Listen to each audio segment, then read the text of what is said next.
FTP நேயர்களுக்கு வணக்கம். இன்று நம்முடன் தயாரிப்பாளர் திரு தனஞ்சயன் அவர்கள் இணைஞ்சிருக்காரு. வணக்கம் சார். வணக்கம் சார். இந்த ஜனநாயகம் தொடர்பான இந்த சென்சார் போர்டு இஷ்யூ வந்து போயிட்டு இருக்கு. நீங்க நிறைய எக்ஸ்பிளனேஷன் கொடுத்துருக்கீங்க. இப்போ எனக்கு என்னன்னா, ஒரு அந்த பொலிட்டிக்கல் ஆங்கிள் நம்ம ஒரு பக்கம் வச்சாலும், ஒரு ப்ரொடியூசர் பாயிண்ட் ஆஃப் வியூ எப்படி சார் இதை பார்ப்பீங்க? நீங்க வந்து சென்சார் போர்டு வந்து 22ஆம் தேதியே அவங்க வந்து ஒரு இமெயில் கமிட்மெண்ட் கொடுத்துருக்காங்க. அப்புறம் 10 நாள் ஒரு ஆக்ஷனும் எடுக்கல. 5ஆம் தேதி வந்து நான் வந்து ரிவைசிங் போர்டு அனுப்பிட்டேன். யாரை கேட்டு நீங்க வந்து டேட் அனௌன்ஸ் பண்றீங்க அப்படின்ற மாதிரிலாம் ஆர்குமெண்ட் சொல்லும்போது, this kind of high handedness இல்ல ஃப்ரம் தி சென்சார் போர்டு. ஒரு ப்ரொடியூசர் பாயிண்ட் ஆஃப் எப்படி பாக்குறீங்க? ஒரு ப்ரொடியூசர் பாயிண்ட் ஆஃப் வியூல என்னன்னா, இது வந்து இதுவரையும் இல்லாத ஒரு விஷயம், அன்பிரசிடென்டட் அப்படின்னு சொல்லுவாங்க. அதனாலதான் ஆனரபிள் ஜஸ்டிஸ் ஆஷா அவர்கள் என்ன சொன்னாங்க, இது ரொம்ப அப்நார்மலா இருக்கு.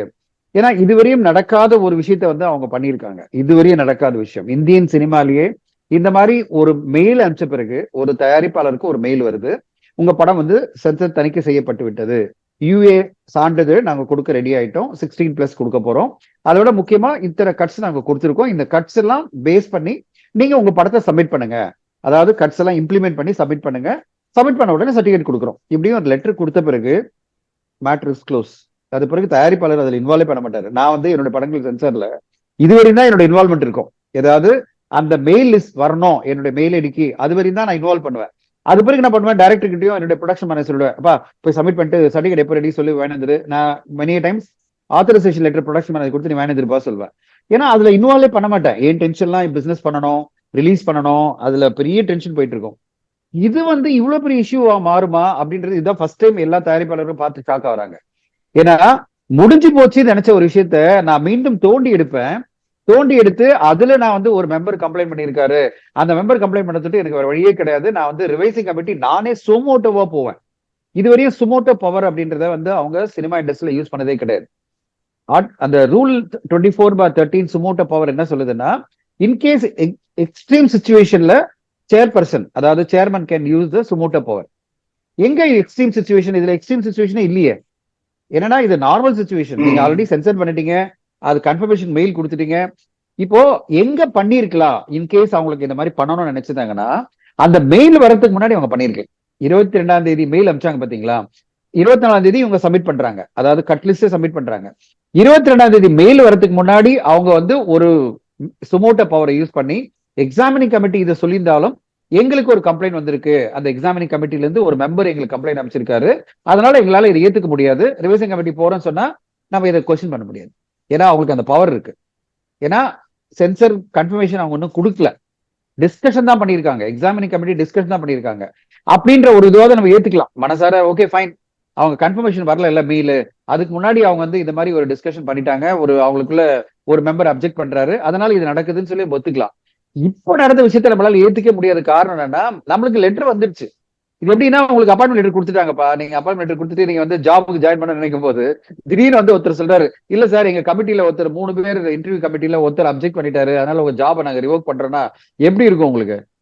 என்னடா இது, நம்ம வாழ்க்கையே வந்து புரட்டி போட்ட மாதிரி ஆயிடும்ல. அந்த மாதிரிதான் இவங்க பண்ணிட்டாங்க. அதை விட எனக்கு என்ன அதிர்ச்சி என்னன்னா, 22 உங்களுக்கு சென்சர் முடிஞ்சிருச்சு, 24 கட்லிஸ்ட் வந்துருச்சு, அவங்க சப்மிட்டும் பண்ணிட்டாங்க. 12 நாள் கழிச்சு 5ஆம் தேதி நைட்டு தான் மெயில் வருது. 5ஆம் தேதி நைட்டு தான் மெயில் வருது. அப்போ இத்தனை நாள் என்ன பண்ணிருந்தீங்க? அப்போ 12 நாள் என்ன பண்ணிட்டு இருந்தீங்க? ஒரு திரைப்படம் 9ஆம் தேதி வருதுன்னு தெரியும், அதெல்லாம் ஓகே விடுங்க, அது 9ஆம் தேதி அவங்களுக்கு சென்சர் சர்டிபிகேட் சென்சர் ஆளுங்களுக்கு தெரியணும்னு அவசியம் இல்லை. நான் கேட்கறது நார்மலாவே எதுக்கு 12 நாள் உங்களுக்கு தேவைப்படுது? உங்களுக்கு ஒரு மெம்பர் அப்செக்ட் பண்ணிட்டாருன்னா ஒரு மெயில் அனுப்பிட வேண்டியது, இதே நான் ரிவைசிங் கமிட்டி போகணுன்ற மெயில் அப்பயே அனுப்பிருக்கலாம்ல. சோ இந்த மாதிரி விஷயங்களை தான் ஆனரபிள் ஜஸ்டிஸ் ஆஷா அவர்களே சொல்லியிருக்காங்க, ரொம்ப அப்நார்மலா இருக்கு சென்சர் போர்டுடைய ஃபங்க்ஷனு, இதை வந்து ஏத்துக்க முடியாது, அதனால நீங்க ஏற்கனவே கொடுத்த மெயில் படி சர்டிபிகேட் கொடுத்துருங்கன்னு சொல்லிட்டாங்க. ஆனா உடனே பாருங்க, அவங்க வித்தின் 20 மினிட்ஸ்க்குள்ள கொண்டு போய் அப்பீல் பண்ணிட்டாங்க. அப்பீல் பண்ணிட்டு அந்த ஸ்டே ஆர்டர் வாங்கிட்டாங்க, அதாவது தனி ஜட்ஜினுடைய ஜட்ஜ்மெண்ட்டுக்கு ஸ்டே ஆர்டர் வாங்கிட்டாங்க. இப்ப தயாரிப்பாளர் வேற வழியே இல்லாம இதை வந்து சுப்ரீம் கோர்ட் கொண்டு போறாரு. சுப்ரீம் கோர்ட் கொண்டு போயிட்டு அங்க என்ன நடக்கும் தெரியாது, லிஸ்டிங் வரணும், திங்கட்கிழமை வந்து லிஸ்ட் பண்ணுவாங்களா தெரியாது. ஏன்னா இவ்வளவு எமர்ஜென்சி என்ன? இப்ப பாத்தீங்கன்னா நம்மளுக்கு பெரிய சிக்கல் என்ன இருக்கு தெரியுமா? அப்பாவது ஒரு எமர்ஜென்சி ஒண்ணு இருந்தது, 9ஆம் தேதி ரிலீஸ் டேட் சொல்லிட்டேன்னு சொல்லிட்டு. இப்ப என்ன கேட்பாங்க, இந்த கோர்ட் சிஸ்டம் என்ன சொல்லுன்னா, அவ்வளவு என்ன எமர்ஜென்சி இவ்வளவு ஃபாஸ்டா இந்த கேஸை ஏர் பண்ணணும்னு, நாங்க இந்த கேஸை உடனே எடுத்துக்கணும் அப்படின்னா எமர்ஜென்சி. நீங்க இப்ப ரிலீஸ் டேட் இன்னொரு போடல அவங்க, இப்ப என்ன சொல்ல முடியும்? இல்ல சார், எல்லாரும் வெயிட் பண்ணிட்டு இருக்காங்க அப்படின்னா என்ன வெயிட் பண்ணிட்டோம். படத்துக்காக வெயிட் பண்றாங்க ரசிகர்கள், டிஸ்ட்ரிபியூட்டர் எல்லாம் வெயிட் பண்றாங்க தான் நீங்க சொல்ல முடியுமே தவிர வேற எந்த காரணமும் சொல்ல முடியாது. ஏன்னா எமர்ஜென்சியா ஒரு காரணம் நீங்க சொல்ல முடியாது. இப்போ ஒரு விஷயம் ஞாபகம் வச்சுக்கணும், கோர்ட்டை பொறுத்தவரைக்கும் இந்த எமர்ஜென்சி காரணம் ரிலீஸ் டேட் எல்லாம் ஒத்துக்கவே மாட்டாங்க. நீங்க பாத்தீங்கன்னா அகாண்டா என்ற படம் ரிலீஸ்க்கு வரும்போது, தாண்டவம் வரும்போது ஒத்துக்கவே இல்லை. பைனான்ஸ் அமௌண்ட் கட்டாம, ஈராஸ் இன்டர்நேஷனல் படம் கட்டாம நீங்க ரிலீஸ் பண்ணக்கூடாதுன்னு சொல்லிட்டு படத்தை தடை பண்ணிட்டாங்க ஒரு நாள் முன்னாடி. அதே மாதிரி வாவாதியார் ஞாபகம் இருக்குல்ல உங்களுக்கு? ஆல்மோஸ்ட் ரிலீஸ் எல்லாம் கன்ஃபார்ம் ஆன பிறகு திடீர்னு பாத்தீங்கன்னா ஒரு 2 நாள் முன்னாடி வந்து கோர்ட் வந்து முடியாதுன்னு சொல்லுது. சோ அப்போ இது வந்து கோர்ட்டை பொறுத்தவரையும் இதெல்லாம் ஒத்துக்கவே மாட்டாங்க. உங்க ரிலீஸ் டேட் போட்டீங்க, ப்ரொமோஷன் பண்ணிட்டீங்க, வேற வழி இல்லை, நாங்க ரிலீஸ் பண்ணோம், அதனால நீங்க வந்து கோர்ட் இது எக்ஸெப்ஷன் கேஸா பாருங்கன்னா, நோ, நாங்க இப்படிதான் ஆப்ரேட் பண்ணுவோம், நீங்க எங்களை பிரஷர் பண்ண முடியாது, அதாவது டெட்லைனுக்கு பிரஷர் பண்ண முடியாதுன்னு கோர்ட் கிளியரா சொல்லிடும். சோ இதுதான் நடக்க போகுது.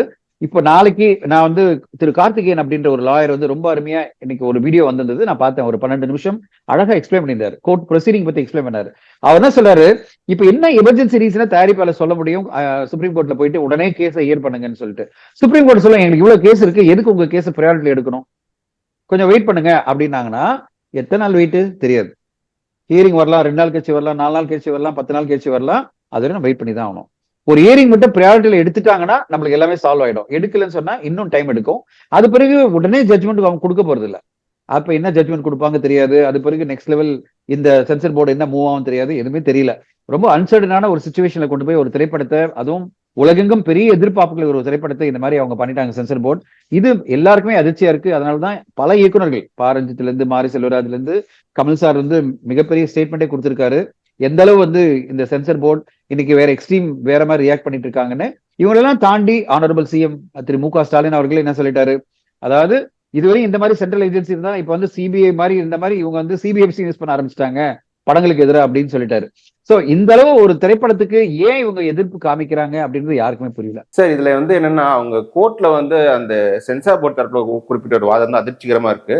எங்களுக்கு வந்து எப்ப வேணா நாங்க கொடுத்த சர்டிபிகேட் திரும்ப ரிவோக் பண்ண அதிகாரம் இருக்குன்னு. ஸோ இதுவே எனக்கு ரொம்ப, இப்போ அவங்க சர்டிஃபிகேட் கொடுத்துட்றாங்க, எனக்கு அப்புறம் படம் ரிலீஸ் ஆயிருச்சு, ஒரு வாரம் கழிச்சு அப்ஜெக்ஷன் இருக்கு, சர்டிஃபிகேட் நான் திரும்ப வாங்கிட்டேன்னா அந்த படத்தோட ஸ்கிரீனிங் ஸ்டாப் பண்ணுவாங்களா? கண்டிப்பா அந்த சுமோட்டோ பவர் இருக்கு அவங்களுக்கு. அன்பார்ச்சுனேட்லி அதுதான் அவங்க சொல்றாங்க. இந்த ரூல் 24/13 என்ன சொல்லுதுன்னா, இந்த சேர்பர்சனுக்கு சுமோட்டோ பவர் இருக்கு. நாளைக்கு படம் சென்சர் சர்டிஃபிகேட் கொடுத்த பிறகும் ஒரு பர்டிகுலர் சாரார் அப்ஜெக்ட் பண்ணாங்கன்னா அவங்க வித்ட்ரா பண்ண முடியும், படத்தை வித்ட்ரா பண்ண முடியும்னா சென்சர் சர்டிஃபிகேட் திருப்பி வந்து ரிவோக் பண்ண முடியும், திருப்பி ரிவைசிங் கமிட்டி போயிட்டு திருப்பி அவங்க பண்ண முடியும்ன்றதான் அந்த ரூல் சொல்லுது. அந்த ரூல் என்ன சொல்லுதுன்னா, அவங்களுக்கு அன்லிமிட்டெட் பவர் இருக்கு சேர்பர்சனுக்கு. பெரிய லெவல்ல ஒரு பெரிய சிக்கல் வந்ததுன்னா, ஒரு திரைப்படம் வெளியான பிறகு ஒரு சமுதாயமே வந்து மிகப்பெரிய போராட்டம் பண்ணாலோ, இல்ல அரசாங்கம் வந்து ஒரு பெரிய சிக்கல் அதை ஏற்படுத்தினாலோ, கண்டிப்பா வந்து அதுக்கு எதிராக அவங்க வந்து டிசிஷன் எடுக்கிறதுக்கு வாய்ப்பு இருக்கு. அந்த ரூல் 24/13 அந்த ப்ரொவிஷன் இருக்கு அவங்களுக்கு. அதை நீங்க படிச்சீங்கன்னா அதான் சொல்லுது. இல்ல பட் ஆனா ஒரு ப்ரொடியூசர் ஒரு காமன் மேன் எப்படி இதை ஸ்டாப் பண்ண முடியும்? ஏன்னா உங்களுக்கு இது பிசினஸ் இல்ல. நாளைக்கு வந்து அவங்க ஒரு அஜெண்டாவோட இப்படி ஒரு படத்தை ரிவோக் பண்ற, ஒரு ரிலீஸ் ஆன படத்தை வந்து நல்லா போயிட்டு இருக்க படத்தை வந்து ரிவோக் பண்றேன்னு சொன்னா அந்த தியேட்டருக்காரங்க, டிஸ்ட்ரிபியூட்டர், ப்ரொடியூசர் எல்லாருக்கும் நஷ்டம் இல்ல. அப்ப எப்படி சம் பிரசிடென்ஸ் ரைட்? நிறைய திரைப்படம் பண்ணாங்களே அவங்க. இப்ப வந்து பாத்தீங்கன்னா ரிலீஸ்க்கு முன்னாடி போய் டப்புன்னு ஸ்டாப் பண்ணாங்களே. நீங்க பாத்தீங்கன்னா டேம் அப்படின்ற அந்த ஒரு படத்தை பண்ணாங்க, நிறைய படத்தை பண்ணாங்க. மெட்ராஸ் காஃபி என்ற படத்துல அவங்க பண்ணாங்க. அதாவது ஆல் ஓவர் இந்தியாவில் ரிலீஸ் ஆச்சு படம், தமிழ்நாட்டில் ரிலீஸ் பண்ண விடல. சென்சர் ஆன படத்தையே அவங்க வந்து இங்கே வந்து ரிவோக் பண்ணாங்க, கவர்மெண்ட் பண்ணாங்க, சென்சர் போர்டு ஸ்டாப் பண்ணிருக்கு, இந்த மாதிரி நடந்திருக்கு. சோ அது வந்து என்னன்னா, அது அவங்களுக்கு ரூலுக்குள்ள, அந்த அத்தாரிட்டிக்குள்ள இருக்கிற ஒரு விஷயம் தான். அது எக்ஸ்ட்ரீம் கேசஸ் தான். இந்த கேஸ் வந்துதான் நாங்க சொல்றது இதுவரையும் நடக்காத ஒரு விஷயம். அது வந்து விட்டுடலாம், அது வந்து ரொம்ப ரேரா எப்பாவது நடக்கிறது. ஏதோ ஒரு திரைப்படத்துக்கு எதிராக மக்கள் ஒரு பெரிய போராட்டம் பண்ணா அப்படி ஒரு நடக்கலாம். ஆனா அந்த மாதிரி ரொம்ப ரேர் தான். இது வந்து ரேரஸ்ட் ஆஃப் ரேர் கேஸ்ல சென்சர் கன்ஃபர்மேஷன் கொடுத்த பிறகு அவங்க வித்ட்ரால் பண்றாங்க பாத்தீங்களா, ரிவைசிங் கமிட்டி போங்க சொல்றதா இன்னைக்கு எல்லாருக்குமே அதிர்ச்சியா இருக்கு, இண்டஸ்ட்ரி ஃபுல்லாவே அதிர்ச்சியா இருக்கு. சார் இதுல என்னன்னா, பொதுவா ஒரு சென்சார் போர்டு ஒரு பிரசிடென்ஸ் இருக்கணும். சரி, இந்த மாதிரி சீன்ஸ் வைக்காதீங்க, இது நாங்க அப்ஜெக்ட் பண்ணுவோம் அப்படின்னு. இப்ப பராசக்திக்கு ஒரு அப்ஜெக்ஷன் வந்து it's understandable, that film had a political content. அதுக்கு தான் அவங்க ஃபர்ஸ்டே போயிட்டாங்க, ரிவைசிங் கமிட்டி முதல்ல போயிட்டாங்க.